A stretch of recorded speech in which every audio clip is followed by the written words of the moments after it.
परम आदरणीय, परम वंदनीय एवं परम पूज्य वाला सुंदर साथ जी, इस काल माया के ब्रह्मांड में हम ब्रह्मात्माएं जो अपने पति को भूल गई, उनको धाम धनी पुनः ब्रह्म लीला का श्रवण करा रहे हैं। इसका उद्देश्य केवल एक है सुंदर साथ जी, हमको हमारा ट्रू पोटेंशियल याद दिलाना। मैं क्या थी और अभी क्या बनी हुई हूँ। कुरान में जो हकीकत और मार्फत के भेद हैं, जब सूफियों ने उनको प्राप्त किया तो उन्होंने कहा रूह को इश्क हो जाए तो वो भी रब है। इसी को धामधनी ने समझाया कि जब रूह जागृत होती है तो राज्य के बराबर होती है। So in the nutshell we can say this is a journey of a रूह, a journey of a Ruh from Ruh to Raj.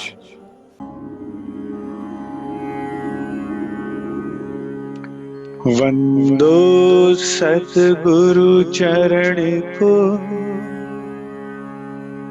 करूं सो प्रेम प्रणाम। अशुभ हरण मंगल करण, धनी श्री देव चंदिना।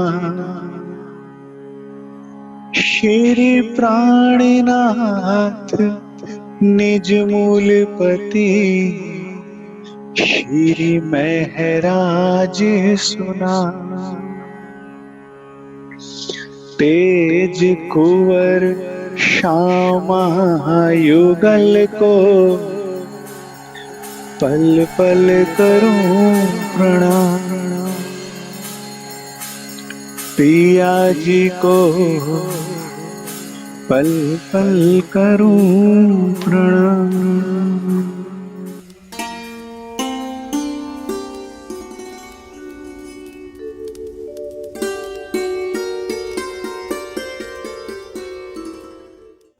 देवचंद्र जी की जीवनी पर यह घटित होती है।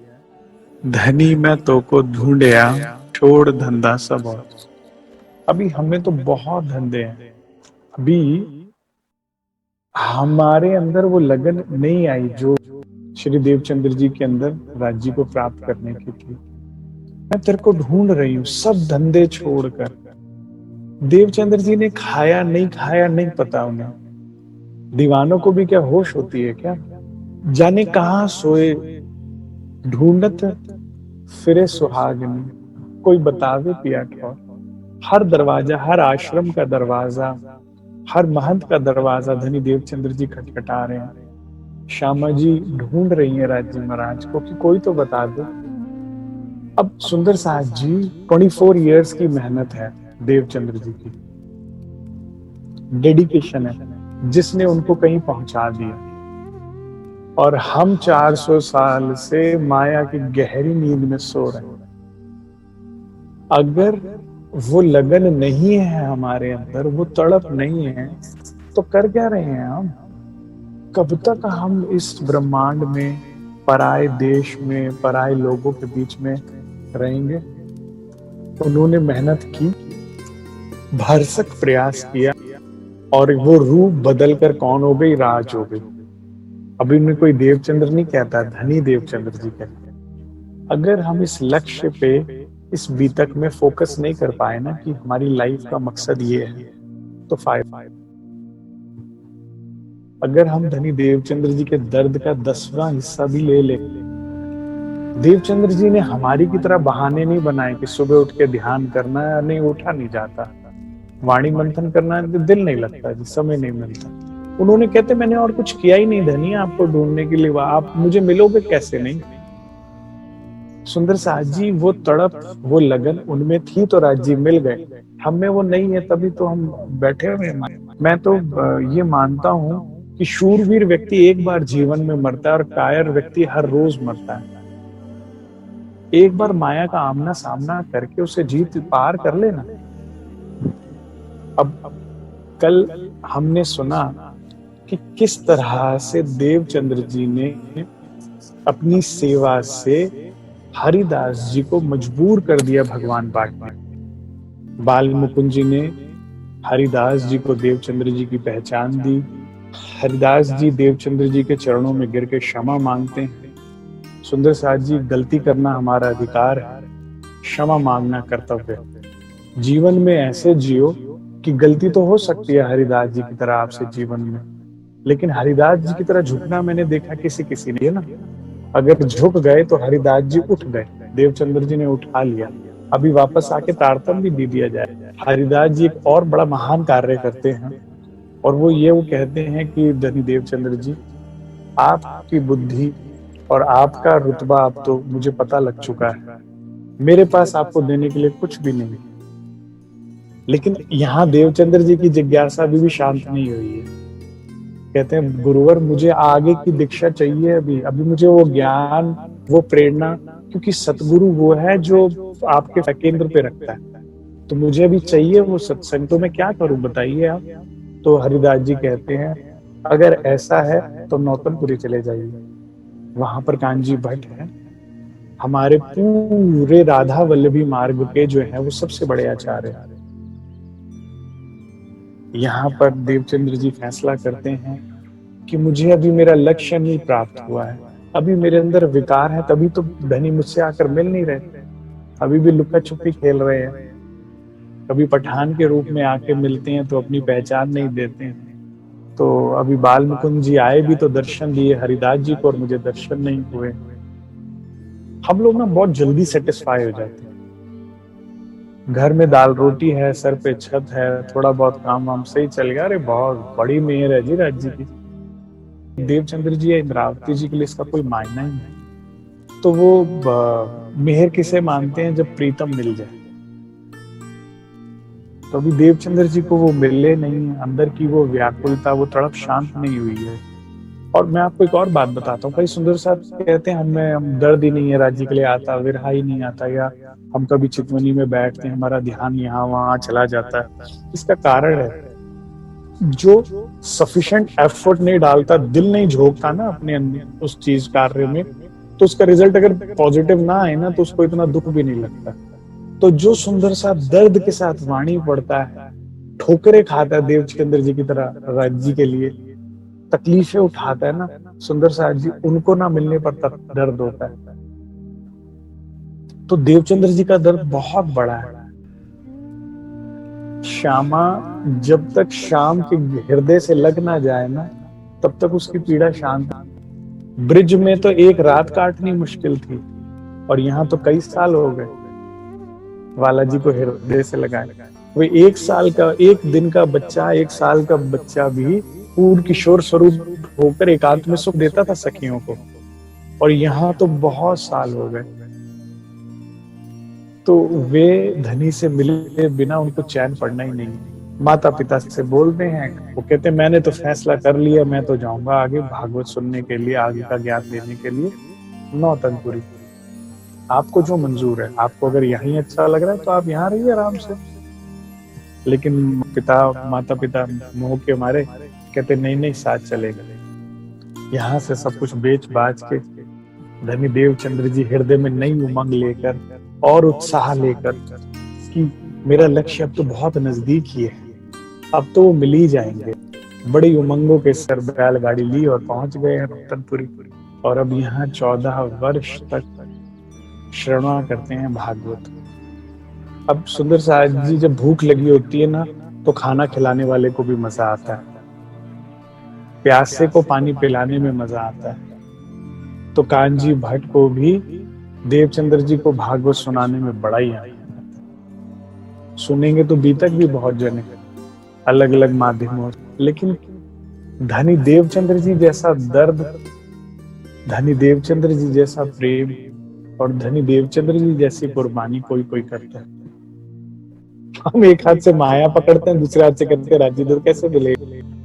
बड़ा सिंपल रास्ता है, जंगल नहीं जाना, भगवा नहीं पहनना, मालाएं नहीं धारण करना, लेकिन अंदर से सब कुछ छोड़ना पड़ेगा।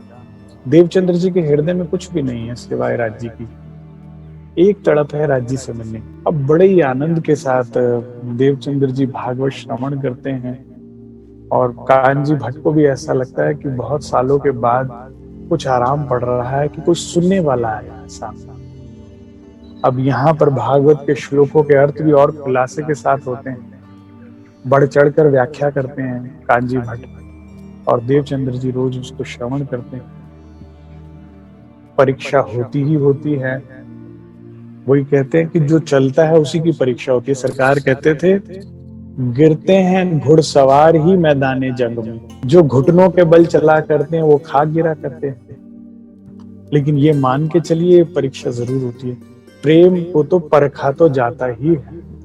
वही खटपट हमने देखी कि देवचंद्र जी के जो वहां के बड़े बड़े दान देने वाले थे, उन्होंने कहा कांजी भट्ट को कि भाई आप देवचंद्र जी को ज्यादा लगाव रखते हैं, हमसे कम रखते हैं। कांजी भट्ट भी सच्चे संत थे। वे कहते हैं, भाई मैंने तो कभी किसी से 1 रुपए का लालच किया नहीं, और लालच करता भी तो आप लोग थे देने वाले। देवचंद्र जी के पास कुछ है भी नहीं देने को, तो मैं इनसे क्या लालच करूंगा। हाँ, ये जरूर है कि देवचंद्र जी जैसा मुझे श्रोता नहीं मिला आज तक। अभी बता दीजिए कल कहाँ मैंने श्लोक छोड़ा था, कौन से भागवत के कौन से अध्याय के कौन से श्लोक पर मैंने छोड़ा था और उसका क्या अभिप्राय था।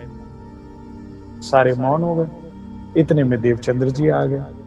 अब पूछने, देवचंद्र तुम बताओ कल मैंने कहाँ पर छोड़ा था। देवचंद्र जी धारा प्रवाह सारा प्रसंग बता देते हैं। तो कांजी भट्ट कहते हैं कि क्या आपको आपका जवाब मिल गया।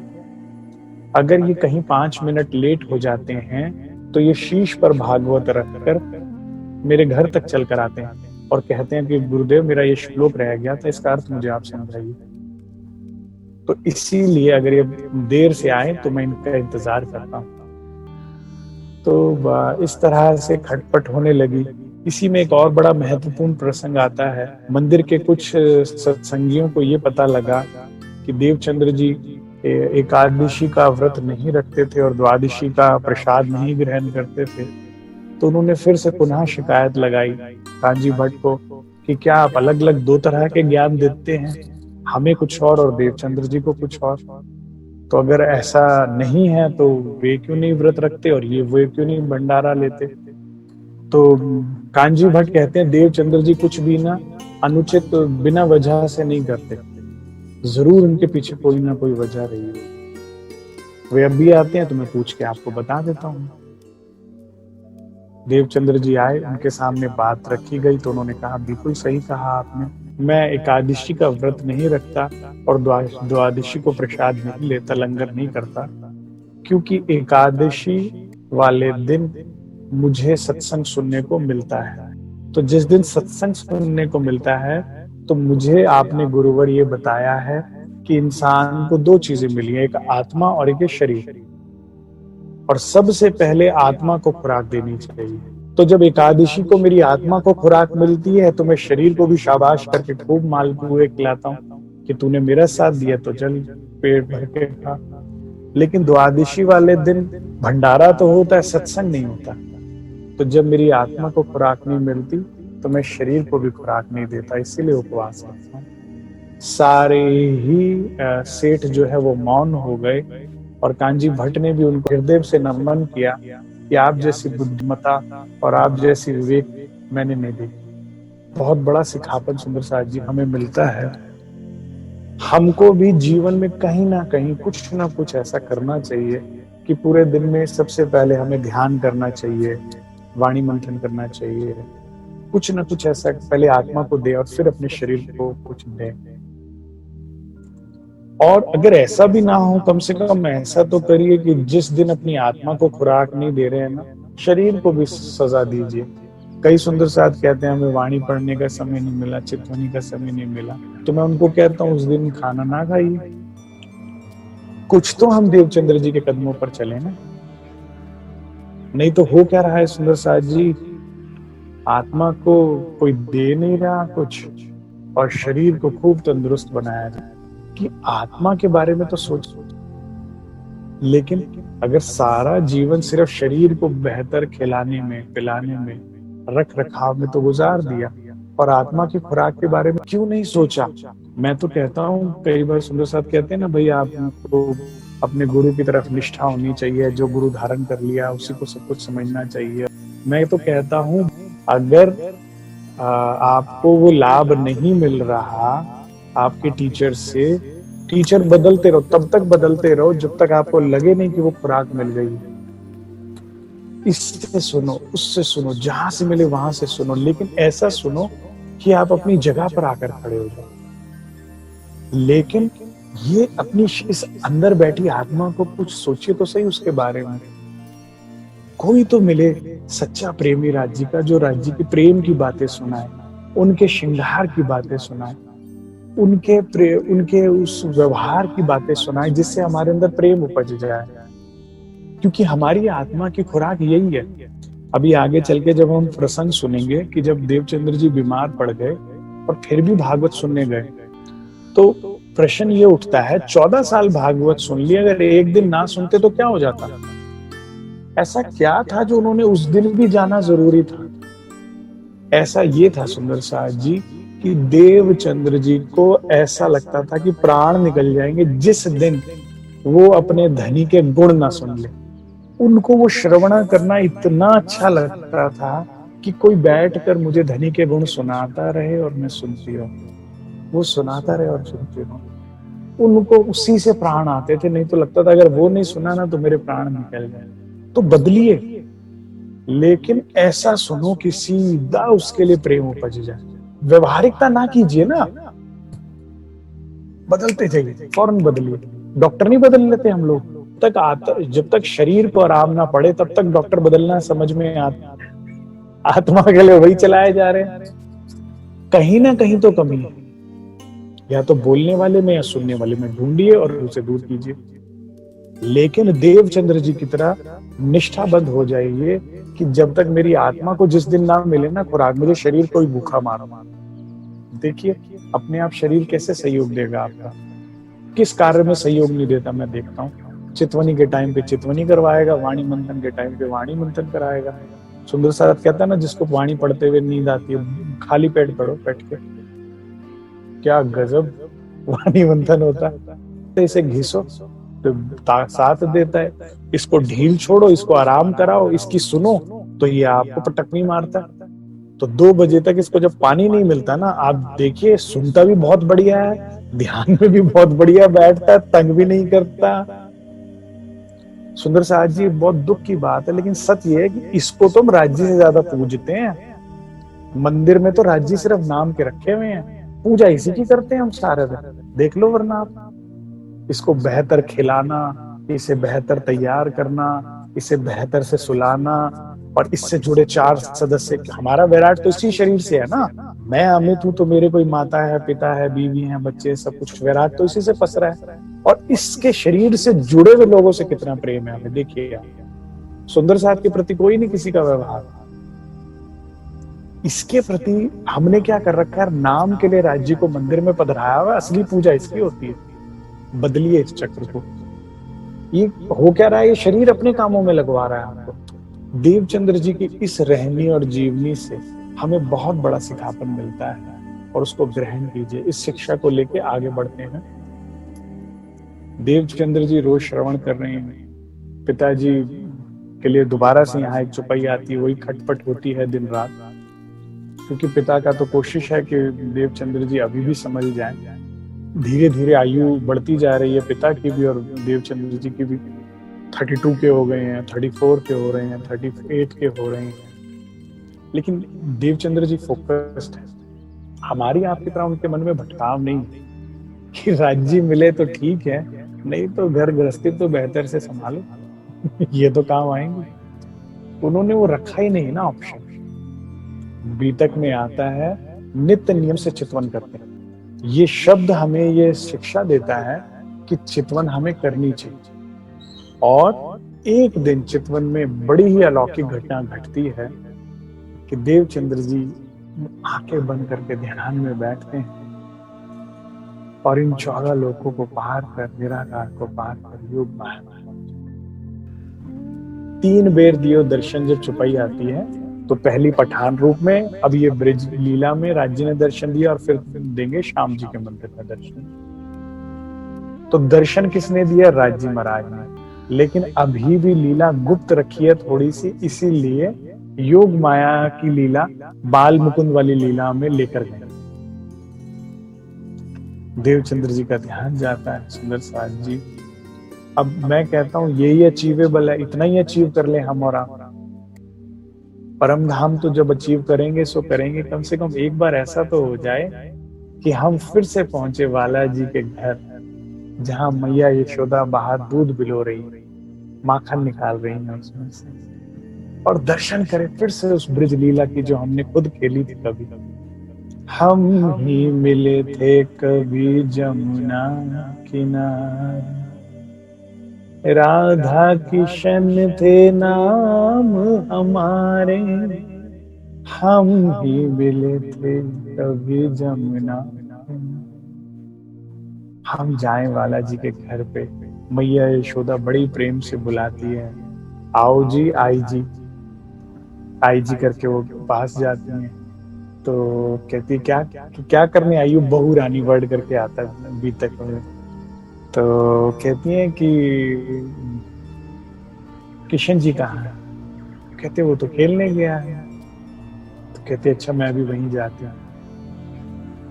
कहती है अच्छा जा रही हो तो कोई बात नहीं, लेकिन कुछ मिठाई लेकर जाओ, खुद भी खा लेना और उसको भी खिला देना, कब से खेल रहा है।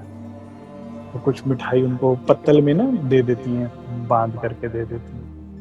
अब हमारी श्यामा महारानी सुंदर बाई जी जा रही है सूरता से, वहां सब कुछ वनों में ग्वाल बाल खेल रहे हैं। एक से पूछती हैं कृष्ण जी कहाँ हैं? अब ना टोली टोली में ना, अलग अलग टोलियों में अलग अलग रामते हो रही हैं, सब खेल रहे हैं, हुड़दंग हो रहा है पूरी तरह से। तो एक ग्वाल बाल रुकता है और कहता है अरे भाई यहाँ तो बड़े कृष्ण हैं, तुम कौन से कृष्ण को ढूंढ रहे हो? फिर खेलने लग गया। तो श्यामा जी कहती हैं तो बड़े शरारती हैं, कह रहे अरे सुनो, जिनके पिता नंद जी हैं। तो क्या देखती हैं श्यामा जी? वाला जी दूर खड़े देख रहे हैं सारा कुछ। बड़े ही प्रेम से, बहुत सुंदर साज जी कभी इस बात का अनुभव कीजिए कि किस प्यार से तिरछी नजरों से वाला जी सब लीला देख रहे हैं, और देख रहे हैं तंग हो रही है श्यामा जी, ग्वाल बाल तंग कर रहे हैं, लेकिन मुस्कुराते हुए मंद मंद मुस्कुराते हुए देख रहे हैं। और फिर इशारे से बुलाते हैं इधर आ जा, मैं यहाँ हूँ। श्यामा जी भाग कर जाती हैं वाला जी के पास, कहती मैं आपसे मिलने आई थी। कहते आओ बैठो। वाला जी को देख कर जो हृदय को उनको सुकून मिला होगा वो तो धनी देवचंद्र जी जानते हैं। उनको देखकर उनके हृदय में कुछ ठंडक आई, उनके पास समीप बैठती हैं बड़े प्रेम से और कहती है मैं आपके लिए मिठाई लेकर आई। तो वाला जी एक ग्वाल बाल को बुलाते हैं, इधर आओ सुनो, ये मिठाई 2 जगह हिस्से में हमें दे दो और बाकी सब आपस में बांट दो। तो घुंगरी का भी प्रसाद, तभी से इसकी प्रथा चल रही है, घुंगरी का प्रसाद भी दिया गया। सुंदर साज जी कुछ पहचान के साथ धनी देवचंद्र जी की वाला जी के साथ दूसरी मुलाकात है। प्यासे नेत्रों को कुछ तो मिला दर्श राज जी का, प्यासे हृदय को कुछ तो प्यार मिला, करार मिला राज जी का। नहीं तो कुछ सूफी ऐसे हुए हैं जिन्होंने पता है कितना मार्मिक बातें बोली हैं। वो क्या कहते हैं, कागा चुन चुन खाइयो हड्डते मेरा मांस। जो सूफी संत साधु फकीर साधना में, ध्यान में, उसके परमात्मा के इंतजार में सूख गए ना शरीर, तो कौवे भी ऊपर बैठने लगे सोच के कि शायद ये मुर्दा है और खाने लगे।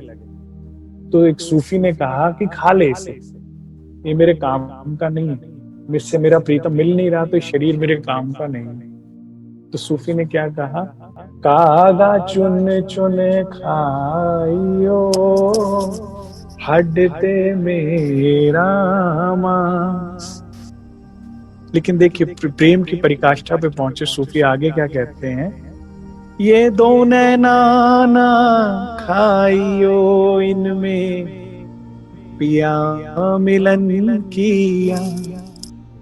इन 2 नैनों को ना आखिरी में खाइए, जब तक मेरे शरीर में प्राण है ना, मेरे नेत्र उसका इंतजार कर रहे हैं, शायद वो आए, शायद वो आए, शायद वो आए, मैं देख लूं मेरे जीवन का लक्ष्य पूरा हो जाए, फिर चाहे नेत्रों को भी खाए।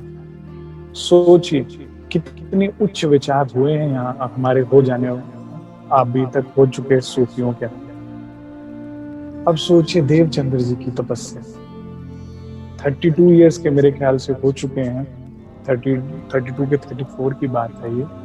और कब से लगे हैं? 16 साल, 11 वर्ष की आयु में उनके अंदर ये पीड़ा उठी, जिसको के लिए कितने कितने घंटों की 3-3 घंटों की प्रदक्षिणाएं दी उन्होंने, कितना कष्ट नहीं उठाया, कितने दुनिया में ताने सुने, निकम्मा नकारा कहलाए, और कितने कभी भूखे रहे तो कभी प्यासे रहे तो कभी शरीर में कितनी पीड़ा, हड्डियां तो तोड़ दी ना उन्होंने सेवा कर करके। अभी क्या है, हमारे आपकी तरह इंसान ही तो थे सुंदर साह जी, हमारे शरीरों में दर्द होता है तो उनके में नहीं होता होगा क्या? अब खुद ही को सेका कर लेना रात को और फिर सेवा में अगले दिन पहुंच जाना है। और देवचंद्र जी ने अपने शरीर को तोड़ दिया, शरीर जर्जर कर दिया अब सेवा कर करके, और हर तरह से हर परिताड़ना को सह रहे, हर तकलीफ को उठा रहे, और वो भी विद स्माइल। ये बहुत इंपॉर्टेंट बात है सुंदर साह जी। हम लोग कष्ट तो उठाते हैं लेकिन मर गए, पिट गए, ऐसे मुरझा गए, हालत खराब हो गई ना। वो आशिकी क्या जिसमें पत्थर ना पड़े, और वो आशिक की क्या जो पत्थर खा के मुस्कुराए ना। तो देवचंद्र जी ने बहुत तकलीफ उठाई है और उस कमाई के बल पर पहुंचे हैं। योग माया की दर्शन, जो राज्य के दर्शन उन्हें मिले हैं बाल के रूप में, हमें नहीं मिले क्योंकि हमने वो दर्द ही नहीं लिया कभी। जाने कहाँ अपनी जिंदगी गवा रहे हैं लोग, कहाँ किस नींद में किस नशे में बहे जा रहे हैं। अब यहाँ पर देवचंद्र जी को दर्शन हो रहा है, आंखों को तृप्ति मिल रही है, वाला जी का स्नेह प्रेम मिल रहा है। बस जैसे ही वो प्रसाद कहते हैं, वाला जी कहते हैं चलो भाई प्रसाद तो जीमिए, और जीमने के लिए पत्तल को छूते हैं तो उनका ध्यान टूट जाता है। इससे एक बात समझ में आती है सुंदर साथ जी, करत करत अभ्यास से जड़मती होत सुजान, रस्सी आवत जात से सिल पर पड़त निशान। अगर आप नियमित रूप से अभ्यास करते हैं चितवनी का, राज्य से मुलाकात का, तो जरूर एक ना एक दिन आप उसमें सफलता को प्राप्त करते हैं, जैसे देवचंद्र जी ने सफलता को प्राप्त किया। साक्षात उन्होंने दर्शन किए, और ना सिर्फ इतना, ऐसा कहा जाता है कि जो घुंगरी का प्रसाद उन्होंने ध्यान में देखा था, वो घुंगरी का प्रसाद उनके सामने पत्तल में भी होता है। तो इस तरह से बड़ी ही अद्भुत घटनाएं यहाँ पर घटती हैं। अब देख, हमें तो अपने घर के अपने काम चार करने पड़ जाए तो बहुत तकलीफ होती है। राज्य महाराज की सेवा करते हुए भी हमें बहुत आलस आता है, या हम इतने दिल से नहीं करते। लेकिन देवचंद्र जी का देख के भाव, अब उन हर एक चीज अपने घर में खुद करते हैं। वाला जी के लिए कई बार पानी भर कर लाएंगे कुएं से, उनका झीलना कराएंगे, वस्त्र धोएंगे, उनके लिए भोजन पकाएंगे, खुद चूल्हा चढ़ाते हैं, खुद भोजन पकाते हैं, और खुद उसे प्रेम भक्ति भाव से उनको भोग लगाते हैं, फिर वो जीमते हैं। किस तरह से वो सारी सेवा खुद करते हैं। तो उनकी पत्नी को ताने मारती हैं पड़ोसन, कहती भाई तेरे तो बड़े भाग्य हैं, ऐसा पति मिला है, खुद घर का काम कर रहा होता है और तू लाल सांप की तरह बैठी रहती है, तो तुझे शर्म नहीं आती बिल्कुल भी। अब उनकी पत्नी आग्रह करती है धनी देवचंद्र जी से कि देखिए मुझे अड़ोस पड़ोस की महिलाएं जीने नहीं देती, जब भी पानी भरने जाती हूँ ना कुएं पे तो रोज एक ताना पड़ता है मुझे, तो कृपा करके मेरे को अगर आप जीवन में लाए हैं, अपने घर लाए, तो ये सेवा का सौभाग्य मुझे दीजिए।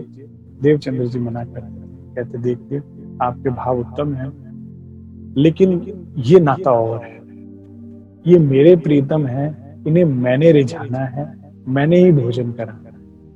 अगर आपके मन में जरा सा भी सेवा करते हुए बाल बराबर भी कुछ संशय आ गया, दुख बन गया, तो सारी सेवा भंग हो जाएगी। इसीलिए मैं आपका पति हूं, मैं आपसे खुश हूं, आप बाकियों की चिंता ना कीजिए, माता पिता की आप अच्छे से सेवा कीजिए, बाकी ये मेरे वाला जी की सेवा तो मैं खुद करूँ। हमारे दिल में आया ये भाव कभी कि हम अपने धनी की सेवा अपने हाथ से करें। सुंदर साहब जी पूरे दिन में एक बार तो कभी राज्य को भोग लगाएं, हृदय से उनको बुलाएं और कहें कि आओ वाला जी मेरे साथ आ रही हो। कभी तो दिल में आए कुछ, कि मैं कभी बनाने का भी दिल में आए, कभी राज्य को कुछ खिलाने का दिल में आए, कभी उनको श्रृंगार करने का दिल में आए, कभी उनको उनके लिए इत्र या परफ्यूम खरीद कर लाए और उनको हम श्रृंगार कर उनको इत्र लगाए। कुछ तो लाड लगाइए वाला जी के साथ, चितवनी में भी और जाहिरी रूप में भी।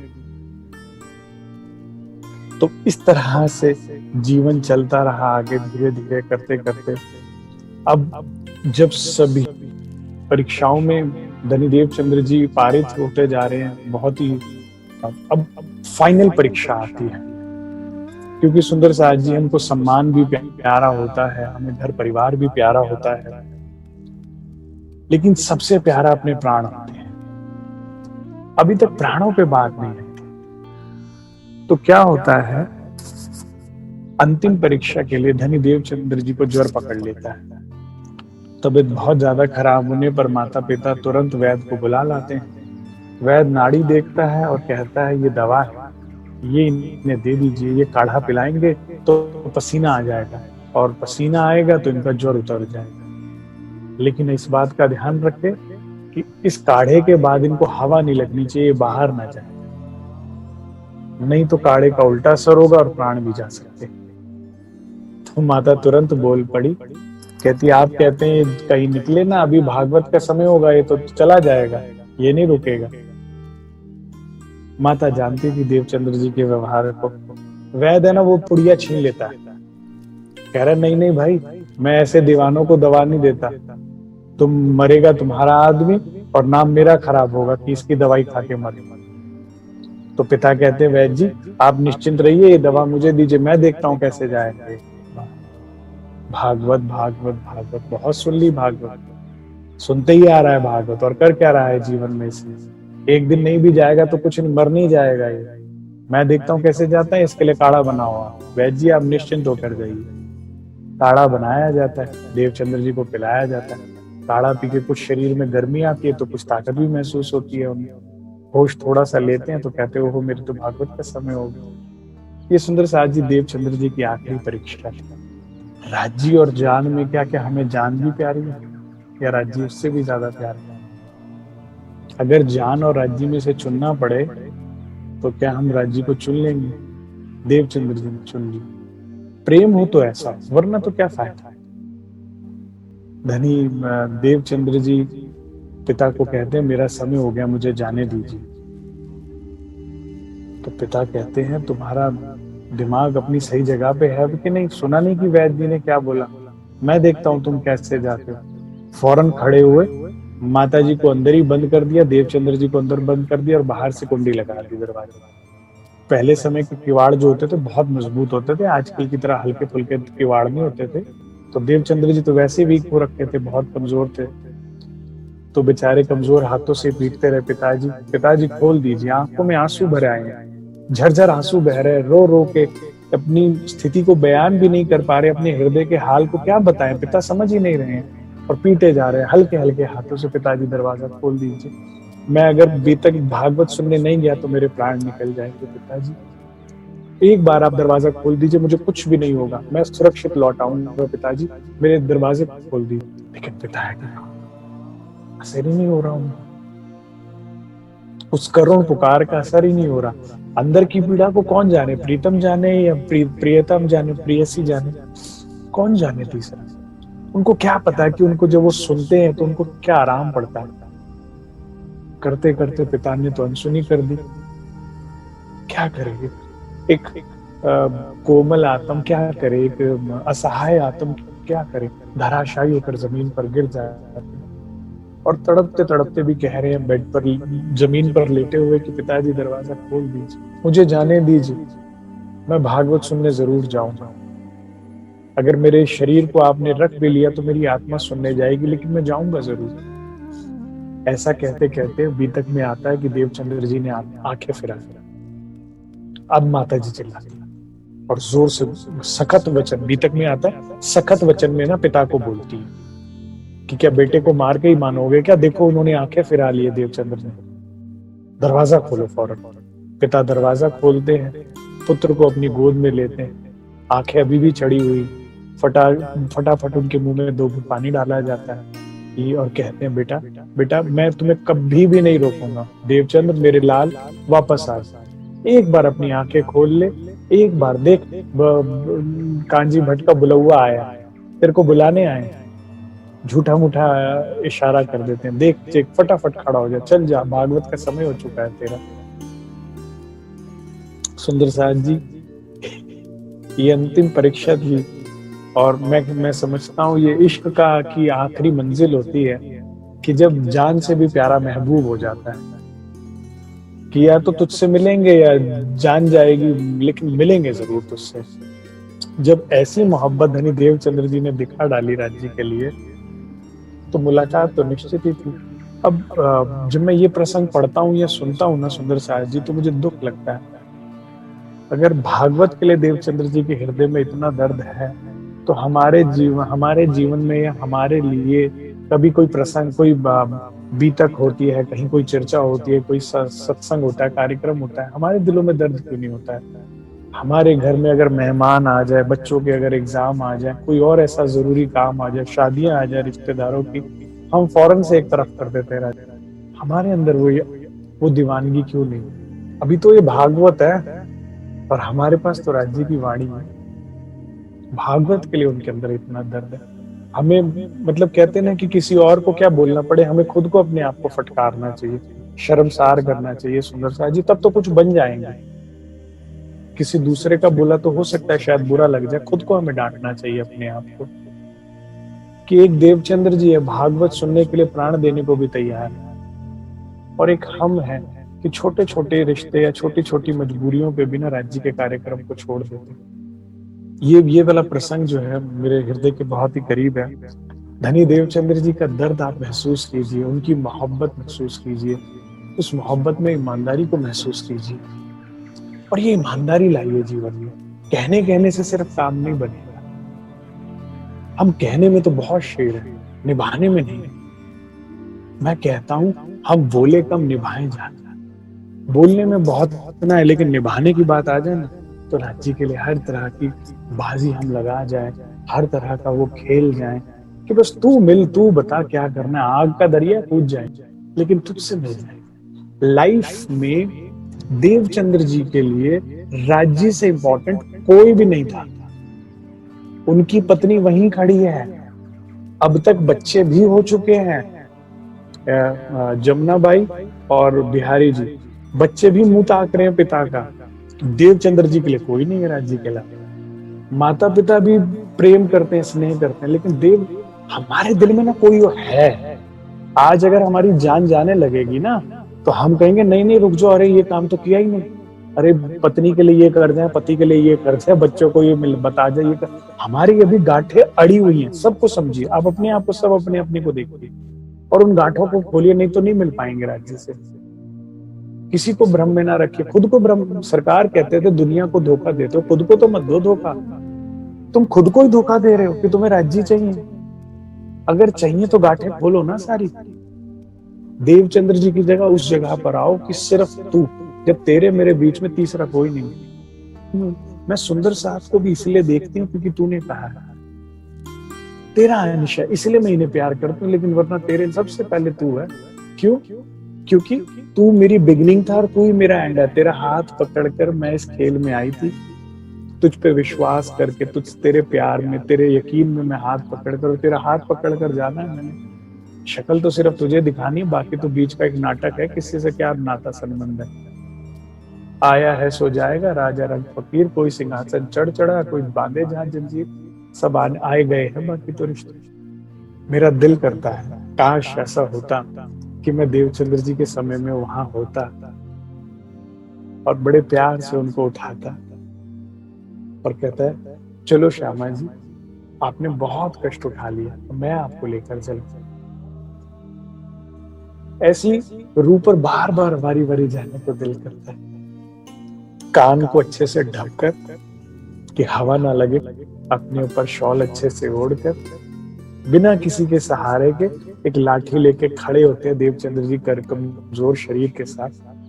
देखिए आप, कोई शिकवा नहीं, कोई शिकायत नहीं, कोई गिला नहीं, कोई नाराजगी नहीं। पिता ने कहा हाँ, तो एक मासूम बच्चे की तरह से फिर से उठकर अपना चल दिया। हल्का हल्का दीवार का सहारा लिया, हल्की हल्की लाठी का सहारा दिया और जा रहे हैं सुनने को। मैं कहता हूं कोई पत्थर भी हो तो उसका दिल आ जाए तो राज्य तो क्या चीज है। ऐसी से इतनी मोहब्बत कोई करता होगा क्या? शरीर की परवाह नहीं कर रहे हैं और हल्के हल्के कदमों से जाकर बैठ जाते हैं। हो गई, मेरा कार्य पूरा हो गया। आ गया मैं प्रीतम आपकी बात सुनने के लिए। अब ये आखिरी परीक्षा थी। अब इससे ज्यादा तो कोई परीक्षा भी क्या लेगा, इससे ज्यादा क्या आजमाओगे आपकी, हाँ इसे वाकई राज्य चाहिए। तो देवचंद्र जी से कल हम सुनेंगे कि किस तरह से राज्य महाराज ने उनको दर्शन दिए, किस तरह से वो आत्मा धनी में मिल गई, किस तरह से दरिया सागर में मिल के सागर हो गया, किस तरह से देवचंद्र जी या हम सब रूहों की जो डेस्टिनेशन है, उन्होंने वो डेस्टिनेशन अचीव कर ली, ट्रेन स्टेशन पर पहुंच गई, अब कहीं नहीं जाना, अब तो बस प्रीतम में मग्न का सुख लेना, प्रीतम का सुख लेना, और प्रीतम ने जो करना है सो करना। अपनी खेल को पार कर लिया, जिस खेल में अभी भवसागर में गोते खा रहे हैं ना, देवचंद्र जी ने पार कर लिया। तो किस तरह से वो घटना घटी और उसके बाद आगे की जागनी कार्य कैसे चला, श्री महराज ठाकुर से मुलाकात हुई, कैसी वो सुंदर मुलाकात है इन दो स्वरूपों की, और आगे जहां तक भी तक पहुंचती है उसका भाग कर लेंगे। बोलो श्री प्राणनाथ प्यारे की जय।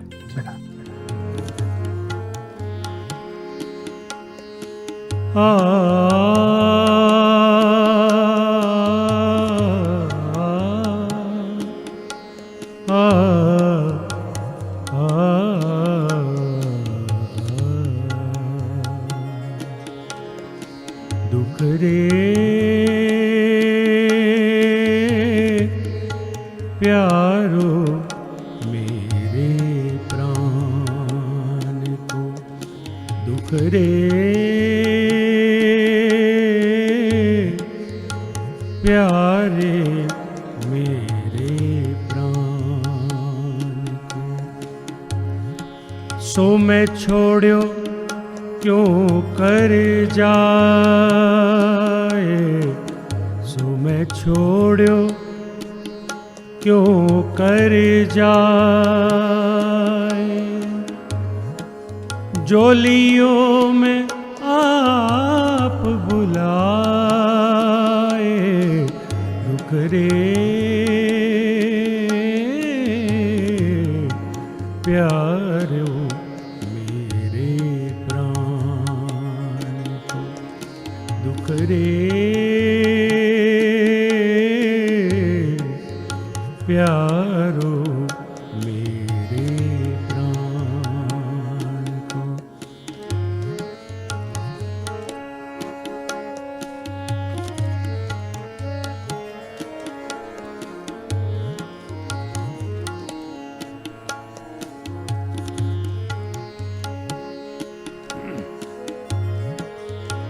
इन अवसर दुख पाइया,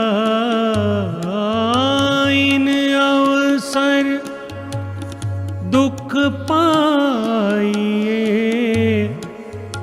और कहा चाहियत है तो,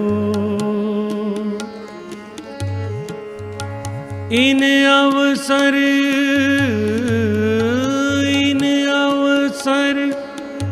दुख पाइए, और कहा चाहियत है तो है, दुख बिना इन चरण कमल को, दुख बिना इन चरण कमल को, सखी कब हूँ न मिलिया को, दुख रे प्यारो मेरे प्राण को, सो मैं छोड़ो क्यों कर जाए, सो मैं छोड़ो क्यों कर जाए, जोलियों में आप बुलाए, दुख रे प्यारो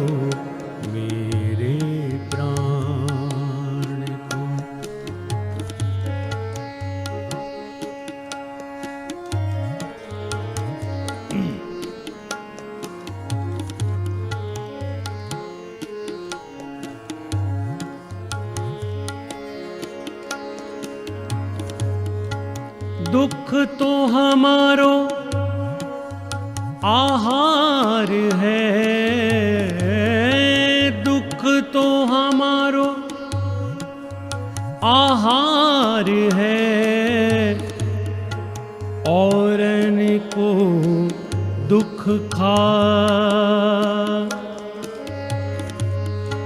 दुख तो हमारो आहार है, औरन को दुख खा। दुख के भागे सब फिरे, कोई विरला साथ निभाए, कोई विरला साथ निभाए। दुख रे प्यारो मेरे प्राण को, दुख रे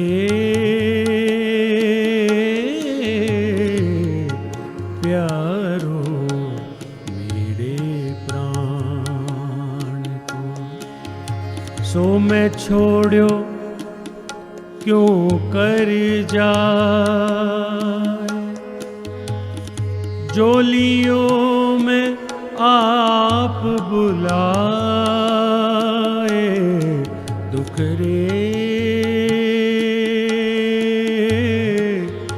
प्यारो मेरो प्राण को।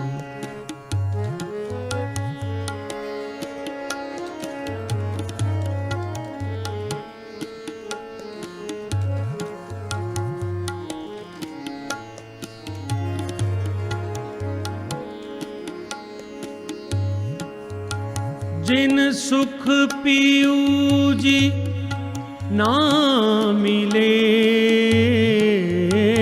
जिन सुख पियू जी ना मिले,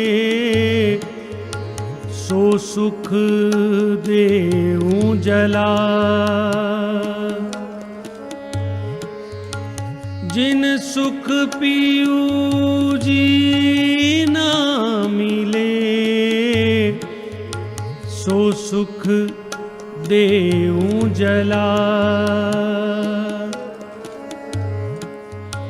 जिन दुख मेरा पियू मिले, मैं सो दुख लेऊं बुला। मैं सो दुख लेऊं बुलाए। दुख रे प्यारो मेरे प्राण को, दुख रे प्यारो मेरे प्राण।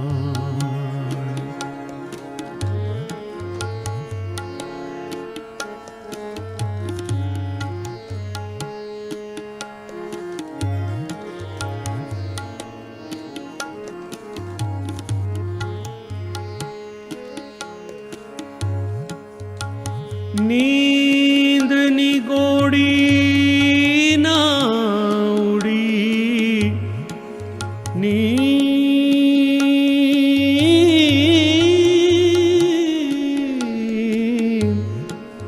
नींद निगोड़ी ना उड़ी, जो गई जीव वो खा। नींद निगोड़ी ना उड़ी, जो गई जीव वो खा। रात दिन अग्नि जले, तब जाए नींद उड़ाए। तब जाए नींद उड़ाए दुख रे प्यारो मेरे प्राण को दुख रे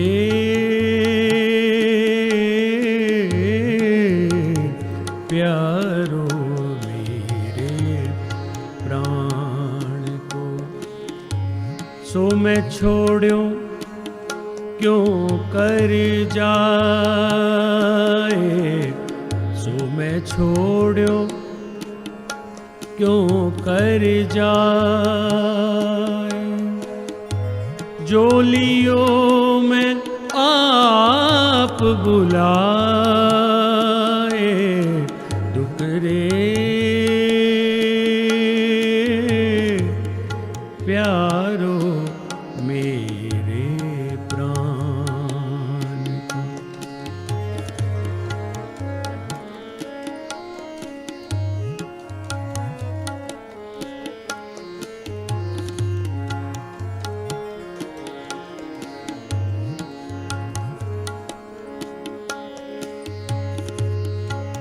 ता कारण ता कारण ता कारण ता कारण दुख देत हैं, ता कारण दुख देत हैं। दुख बिना नींद न जा, ता कारण दुख देत हैं। दुख बिना नींद न जा। जिन अवसर मेरा पियू मिले, सो अवसर नींद गमाए, सो अवसर नींद गवाए दुख रे प्यारो मेरे प्राण को दुख रे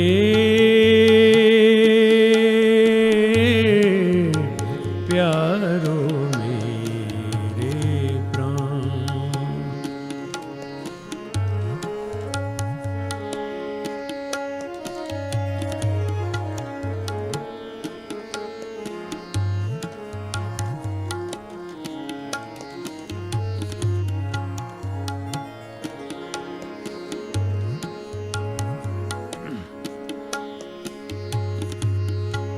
दुख सब सुपना होए गयो, दुख सब सपना होए गयो। अखंड सुख बोर भयो, दुख सब सुपना होए गयो। अखंड सुख बोर भयो। महामत खेले अपने लाल सो, महामत खेले अपने लाल सो। जो अक्षरातीत कहायो, जो अक्षरातीत कहानो दुख रे प्यारो मेरे प्राण को दुख रे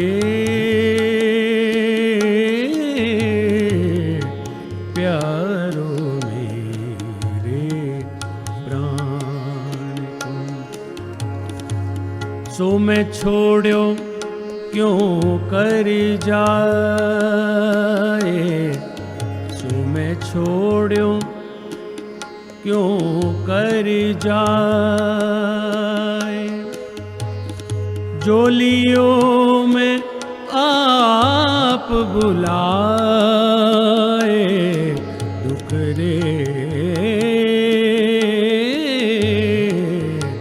प्यारो मेरे, प्यारो मेरे, प्यारो मेरे प्राण।